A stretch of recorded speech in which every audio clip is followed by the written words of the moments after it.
مٹتے ہیں جہاں بھر کے آلام مدینے میں۔ اللہ پاک ہمیں مدینہ منورہ کی برکتوں سے مالا مال فرمائے، اس در کی، اس پاک در کی حاضری ہمارا مقدر فرمائے۔ ہم اپنی محفل نعت میں مختصر بیان بھی سنتے ہیں، آج ہم اس عمارت کا ذکر کریں گے جس کی طرف دل کھینچتے ہیں۔ فلک بوس بہت عمارتیں ہیں، مگر ان عمارتوں کو دیکھ کر کوئی روتا نہیں ہے، چند بار دیکھ لے تو پھر وہاں جانے کا جی نہیں چاہتا۔ مگر یہ عمارت ایسی ہے کہ اس کی طرف نگاہ کرنے سے آنسو بہتے ہیں، جس سے شفا ملتی ہے، اس کے قرب میں دعائیں قبول ہوتی ہیں، اس گھر کا طواف کیا جاتا ہے۔ وہ کسی بندے کا گھر نہیں، وہ اللہ کا گھر ہے، جسے اس کے پیارے نبی آدم علیہ السلام نے اور پھر ابراہیم علیہ السلام نے تعمیر فرمایا۔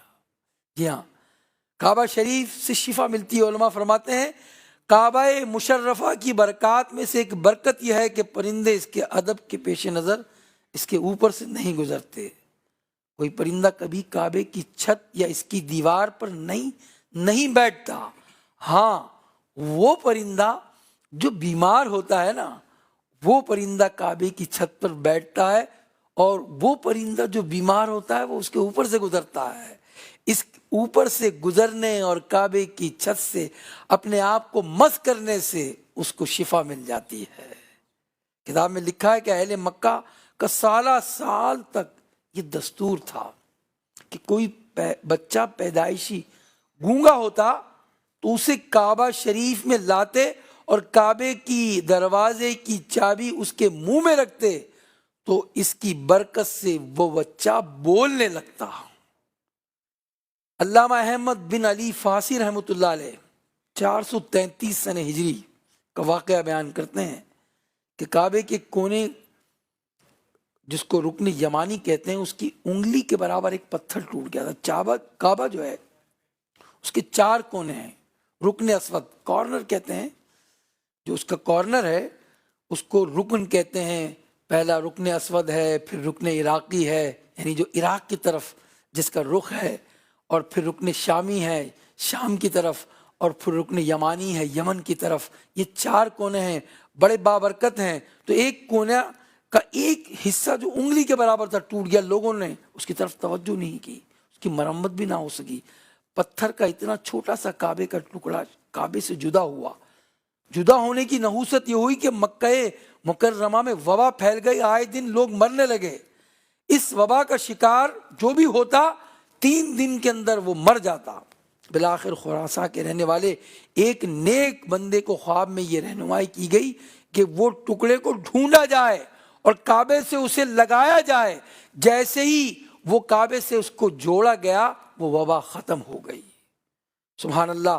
اللہ پاک ہمیں کعبہ معظمہ کی عزت کرنے، ادب و احترام کے ساتھ کعبے کو دیکھنے کی توفیق رفیق مرحمت فرمائے، اور التجا کرنی چاہیے، آرزو کرنی چاہیے۔ یقین جانیے جس نے کعبے کو دیکھا ہے نا، اور اس کی ہیبت اور اس کے گرد طواف اور اس کو نگاہوں سے دیکھنا، اس کو دیکھتے ہیں تو آنسو بہہ نکلتے ہیں، دعائیں قبول ہوتی ہیں، اس کی برکتیں ملتی ہیں، اور اس سے لپٹنے، اس کو بوسہ دینے کی خواہش دل میں پیدا ہوتی ہے۔ کاش کعبہ شریف سے ہم لپٹیں اور ہماری جسمانی اور روحانی بیماریاں دور ہو جائیں۔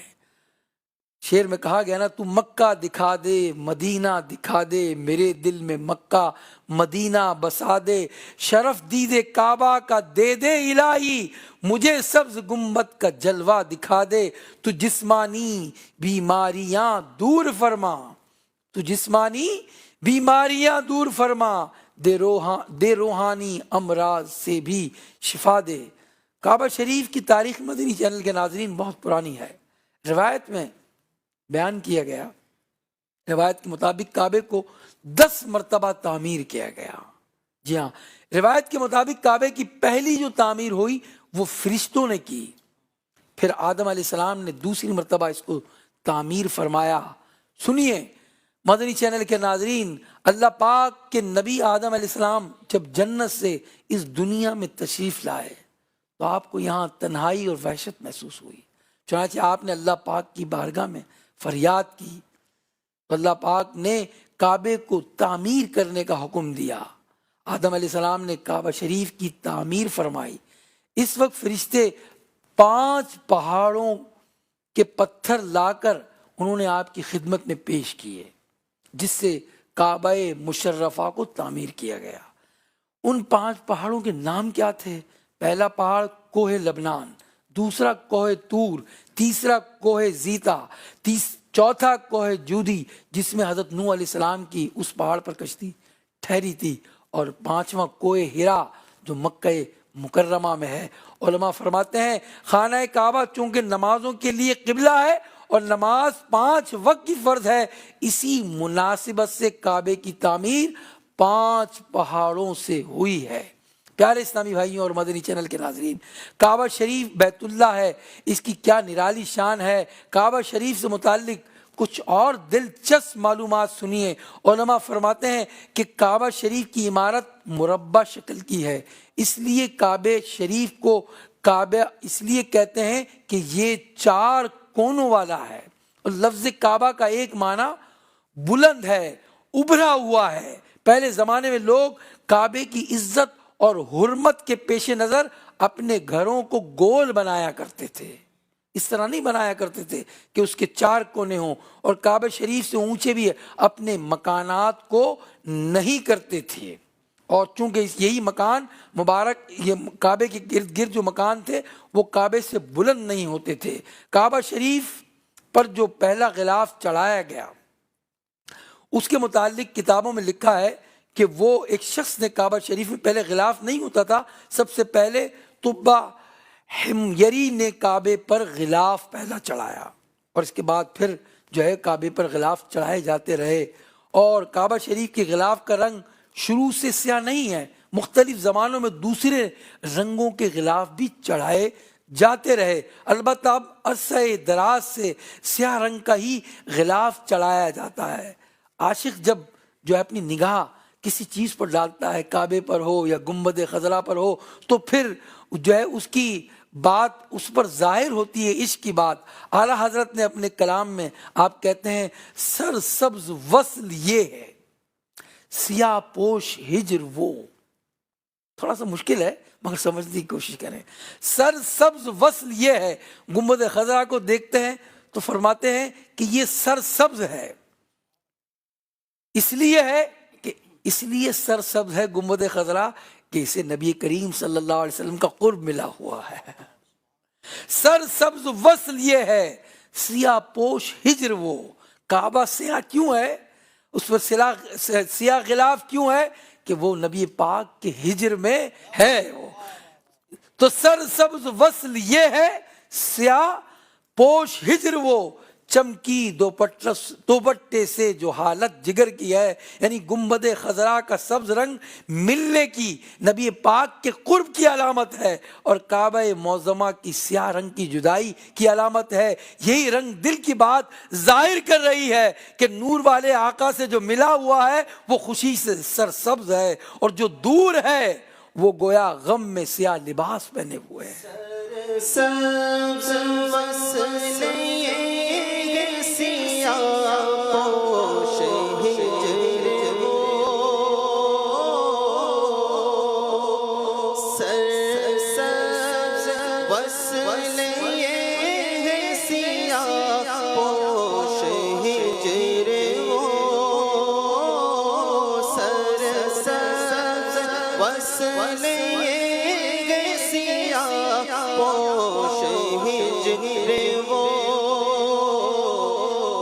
چمکی دوپٹوں سے جو حالت جگر کی ہے، چمکی دوپٹوں سے جو حالت جگر کی ہے۔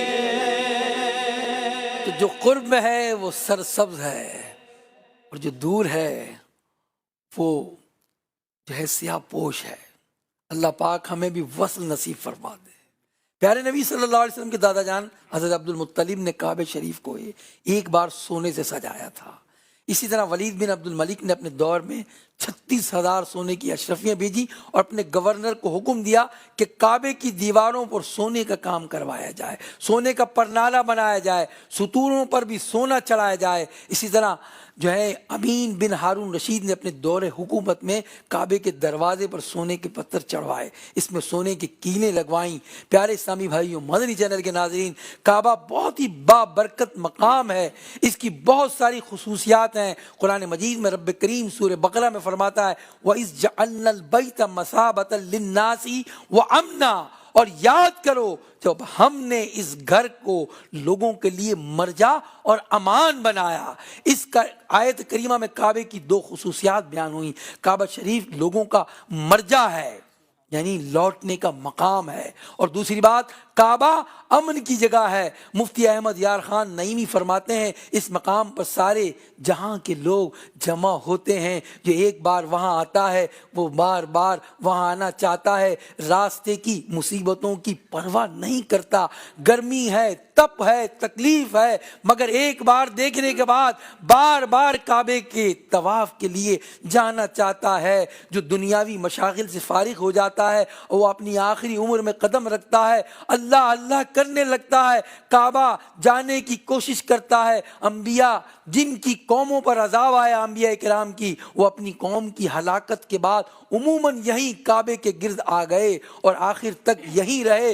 ہر جگہ سے مسلمان کعبے کی طرف رخ کر کے نماز پڑھتے ہیں۔ اسی طرح کوئی مسلمان کہیں بھی ہو، کہیں بھی مرے، قبر میں اس کا منہ کعبے کی سمت کر دیا جاتا ہے۔ لہذا معلوم ہوا کعبہ شریف مرجع خلائق ہے، یعنی عظیم زیارت گاہ ہے اور لوگوں کے پلٹنے کی جگہ ہے۔ علماء نے لکھا ہے کہ کعبے کی خصوصیت میں یہ ہے کہ جب سے کعبہ بنا ہے تب سے آج تک کبھی طواف کرنے والوں سے خالی نہیں ہوا۔ اگر انسانوں نے اس کعبے کا طواف روک دیا گیا تو جو ہے انسان اگر کعبے کا طواف نہیں کر رہے تھے تو جنات کر رہے تھے، فرشتے کر رہے تھے۔ یہاں تک کہ عبداللہ بن زبیر کے دور خلافت میں جب حجاج بن یوسف نے کعبے پر حملہ کیا، اس روز عین حرم پاک میں طواف کی جگہ پتھر برسائے جا رہے تھے، لوگ اپنی جانیں بچا رہے تھے، کوئی انسان طواف کرتا نظر نہیں آ رہا تھا، مگر خدائے قدوس کی شان دیکھیے، اس وقت کہیں سے ایک اونٹ جھومتا ہوا آیا اور کعبے شریف کے طواف میں مصروف ہو گیا۔ کووڈ میں بھی ہمیں جو ہے انسان تو نظر نہیں آئے، مگر جو ہے جنات طواف کر رہے تھے، ہمیں نظر نہیں آ رہے تھے، کبھی بھی طواف رکا نہیں۔ روایت میں ہے جہاں ہمارا کعبہ ہے اس کی بالکل سیدھ میں آسمان پر فرشتوں کا قبلہ ہے جسے بیت المعمور کہتے ہیں، وہاں فرشتوں کی جماعت ہوتی ہے اور ایک دن میں 70,000 فرشتے وہاں نماز پڑھتے ہیں، جو ایک بار پڑھ لیتے ہیں دوبارہ کبھی ان کی باری نہیں آتی۔ پھر جب شام ہوتی ہے تو 70,000 فرشتے پھر آ جاتے ہیں اور کعبہ شریف کا طواف کرتے ہیں۔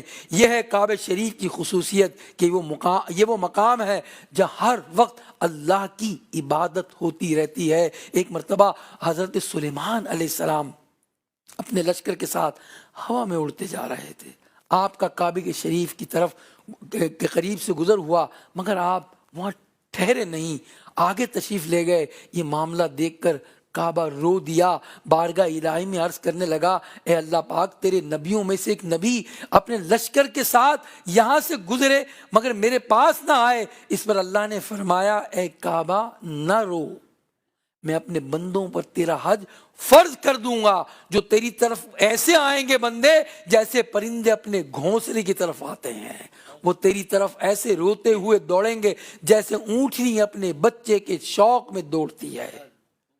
اور اے کعبہ، میں تجھے یعنی تیرے شہر میں آخری نبی کو پیدا کروں گا جو مجھے سب انبیاء سے زیادہ پیارا ہے۔ سبحان اللہ، سبحان اللہ۔ اللہ پاک ہمیں کعبے کی عظمتوں کے ساتھ کعبے کا طواف نصیب فرمائے اور اس سے سچی محبت عطا فرمائے اور اس کے طواف کی ہمیں جستجو عطا فرمائے۔ سبحان اللہ۔ کتاب میں لکھا ہے، حضرت وہب بن منبہ فرماتے ہیں، تورات میں یہ بات لکھی ہے کہ اللہ پاک روز قیامت اپنے 7 لاکھ مقرب فرشتوں کو سونے کی زنجیریں عطا فرمائے گا، حکم دے گا کہ اس کعبے کو جو ہے لے آؤ ان زنجیروں کے ساتھ۔ ان سونے کی زنجیروں کے ساتھ کعبہ شریف کو وہ باندھیں گے. ایک فرشتہ پکار کر کہے گا اے کعبہ چل. کعبہ کہے گا میں نہیں چلوں گا جب تک میرا سوال پورا نہ ہو جائے گا. فضائے آسمانی سے فرشتہ پکارے گا کعبہ تیرا سوال کیا ہے, تو سوال کر پورا کیا جائے گا. کعبہ شریف اللہ کی بارگاہ میں عرض کرے گا اے اللہ پاک میرے پڑوس میں جو مومن دفن ہے نا ان کی شفاعت جو ہے وہ میں جو اس کی شفاعت کر رہا ہوں اے مومنوں کے حق میں, تو یہ سفارش ان کے حق میں میری قبول فرما. آواز آئے گی میں نے تیری درخواست قبول کی. چنانچہ جن مسلمانوں کو مکہ مکرمہ میں دفن ہونے کی سعادت ملی ہے وہ جمع ہو جائیں گے, اور مسلمان جو ہے جب آئیں گے وہ تو ان کے چہرے سفید چمکدار ہوں گے. وہ سب احرام کی حالت میں جمع ہو جائیں گے اور زبان سے کہیں گے لبیک اللہم لبیک لبیک لا شریک لک لبیک ان الحمد والنعمت لک والملک. اب فرشتے کعبے سے پھر کہیں گے اب تو چل کعبہ تیرا سوال تو پورا ہو چکا. وہ کہے گا نہیں میں نہیں چلوں گا میری جب تک درخواست قبول نہیں ہوگی. پھر کہا جائے گا تیری اب درخواست کیا ہے؟ کعبہ مانگ تجھے دیا جائے گا. کعبہ مشرفہ کہے گا اے اللہ پاک تیرے گناہگار بندے دور دور سے غبار آلود ہو کر میرے پاس آئے, اپنے اہل و عیال اپنے رشتہ داروں کو چھوڑا, تیرے حکم پر عمل کیا, میری زیارت کی شوق میں وہ آئے. کعبہ کہے گا اور انہوں نے حج کیا. رب کریم میں تجھ سے سوال کرتا ہوں ان حاجیوں کے حق میں میری شفاعت قبول فرما, ان کو قیامت کی گھبراہٹ سے امن دے دے اور انہیں میرے گرد جمع فرما. اللہ پاک فرمائے گا اے کعبہ میں نے ان کے حق میں تیری شفاعت قبول فرمائی.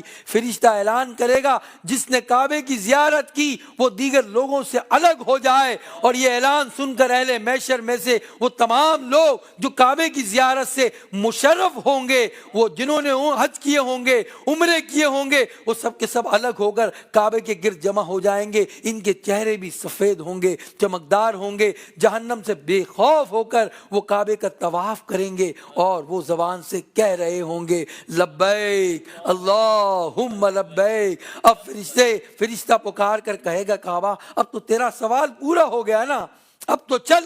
پھر کعبہ شریف کو اس شان سے میدان محشر میں لایا جائے گا کہ دنیا میں کعبے کی زیارت کرنے والے اس کے گرد طواف کر رہے ہوں گے اور سب کی زبان پر لبیک اللہم لبیک ہوگا, اور یوں جو ہے وہ گرد کعبہ طواف کر رہے ہوں گے. یہ امن والا شہر ہے, یہ محبت والا شہر ہے, یہ حضور کے اکثر ایام کا شہر ہے, یہ حضور کی جاہ ولادت کا شہر ہے. ہم دعا کرتے ہیں اس محفل نعت کی توسط سے کہ اللہ پاک ہم سب کو اپنے گھر کی زیارت نصیب فرمائے.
جب کعبے کو دیکھتا ہے تو بہت کچھ سوچ کر آتا ہے نا, کہتا ہے یار یہ بھی مانگوں گا یہ بھی مانگوں گا. جب کعبے پر نگاہ پڑتی ہے نا تو جو کچھ مانگنا ہوتا ہے وہ بھول جاتا ہے, اور وہی بات پھر آنسوؤں سے نکل آتی ہے.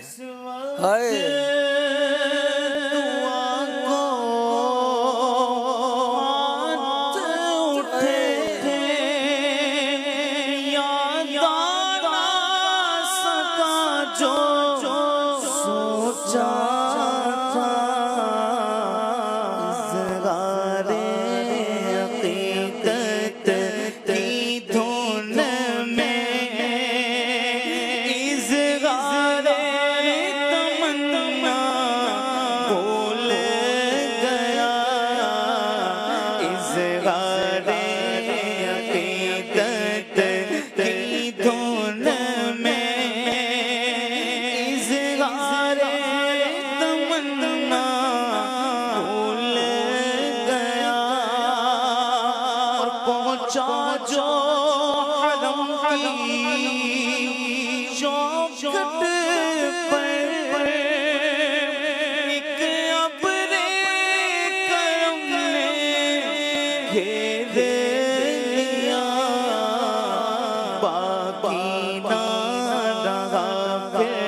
مجھے کیا مانگا کیا